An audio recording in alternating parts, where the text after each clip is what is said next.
See Samara Weaving do Samara Weaving things in Azrael, a Shudder original directed by E.L. Katz. I'm making E.L. Fudge, and if you get that reference, I absolutely love you guys. He did ABCs of Death too, and has done some television. Check out his IMDb page for the full list of his work. This is written by Simon Barrett, who's been involved in a lot of horror projects over the last decade or so. VHS 2, VHS 94. They're doing another VHS movie that's coming out in just about a week. I know, I'm fucking surprised too, considering the last couple has certainly been choices, I'll say that much. But at least they won't be like VHS Viral. Fuck VHS Viral. Fortunately, Simon Barrett had nothing to do with VHS Viral. I said VHS Viral so much, it has lost all meaning. He did Seance, that was a choice of a movie. He did The Guest, You're Next, and he wrote the 2016 Blair Witch. That, yeah, I don't really remember liking that one upon rewatching. It certainly had ideas, but then again, you could say that about any movie, such as Azrael. And if you have not Googled that, then you probably have no idea how this movie is going to go. If you did, then you probably have a pretty good idea how this movie is going to go. And I'll tell you how this movie is going to go in just a little bit, once I describe the plot. Samara Weaving doing Samara Weaving things. She is just going around in a world where people decide to renounce the ability to speak for some weird reason. So she has a significant other, Nathan Stewart Jarrett, who is in Femme. Femme is a really good movie, by the way, you need to check out. Nathan Stewart Jarrett was terrific in that. I mean, fucking award-winning performance. He was terrific in that. So, yeah, there are two people. They get separated because you got to keep them separated. Hey, Samara Weaving ends up trapped somewhere, and then it turns out there are these weird, creepy creatures that are doing the bidding of weird, creepy creatures. Har. We have humans that can't speak, and weird, shuffling, creepy creatures that just stumble around and everything and kill people, and that's pretty much your lot right there. Outside of one character that says a few lines in a foreign language, there's no dialogue in this. It's all about inflections and emotions.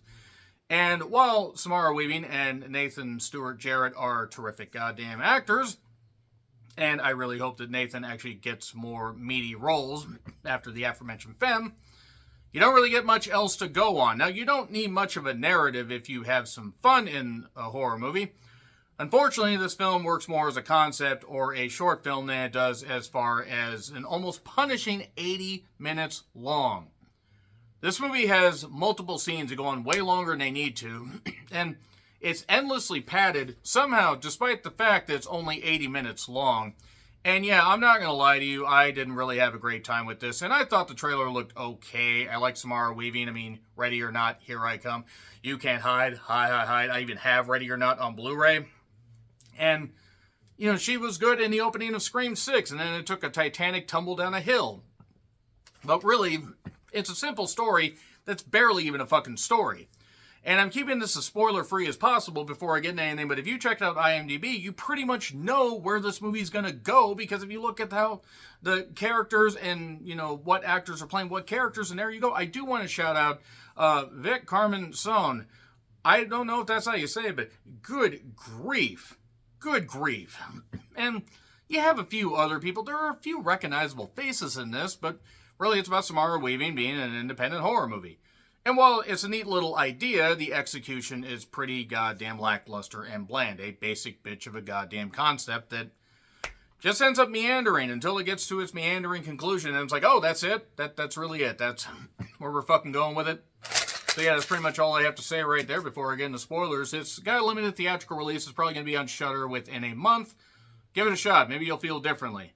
But anyway, 3, 2, 1, and spoilers. So, Azrael is, or Azrael, however the hell you say it, depends on your dialect, is Samara Weaving. Azrael is the angel of death. So basically, even though she's evading these creatures, these shambling creatures and everything, she can't talk, but she is the angel of death. That's it right there. And there's these people in this encampment that captured her and Nathan Stewart Jarrett, who, you know, Nathan Stewart Jarrett ends up getting killed by these creatures. These creatures actually try to attack Samara Weaving, but she ends up hanging one by a goddamn tree. But I do have to point out that numerous times in this, again, punishingly stretched out 80-minute movie, Azrael gets constantly, you know, knocked out, trapped, whatever, And even though there's a couple, neat little bits of violence and some decent practical effects, the creatures aren't scary. You don't really care about any of the characters, and there's nobody really worth rooting for. And that's the biggest indictment against this movie. It's not interesting. It's not particularly gripping. It's not scary. And I really don't understand why in the world they thought this was a good idea. They thought this was a good way to go about it. I mean, yes, you can have a bare bones concept if you have enough to at least carry it. They didn't. Because it just turns out that Samara Weaving ends up basically destroying the encampment, gets this pregnant lady. She, kind of, tries to gash her. And this pregnant lady that is doing something, that's possibly going to give birth to, a baby, maybe a baby that can talk, because everybody's got crosses on their necks and all that. And it turns out that, who's actually the good guys? Nobody. Nobody's really the good guys in this, because everybody's just a full-on dick. Eventually, these creatures, after scratching or clawing this woman's stomach, she's somehow okay. They bury Azrael. And then she tries to crawl out through this tunnel. These creatures come, but then they sniff and they're like, wait a second. We don't want to kill you. Even though you killed one of us. You bitch. We're your soldiers. She gets out and she basically ends up destroying this entire encampment. Kills this one lady that trapped her earlier. And then ends up basically biting the neck of the goddamn pregnant lady before, then kills the older lady. And not saying older like I'm talking 80 years old. She's just older than Samara Weaving. Probably not maybe by much. Maybe they just gave her different makeup. But basically, the pregnant girl gives birth. I believe Miriam was the name of the character. And then she's horrified by what she gave birth to. So she decides to just end her life. And then these shuffling creatures come in. And then it's a goat baby because it's the Antichrist. I guess. I mean, that's just my interpretation of it. It wasn't very good. The angel of death is giving birth to is raising the Antichrist. Hooray.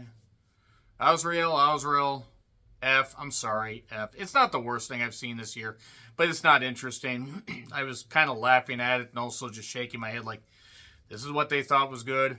No. You can put a star in there, but it can only carry it so far. Halfway decent idea, basic bitch of an execution. So yeah, F. Agree, disagree, what I said, like, share, subscribe, Twitter handle in the description. I'm John Rickland. I'll see you soon.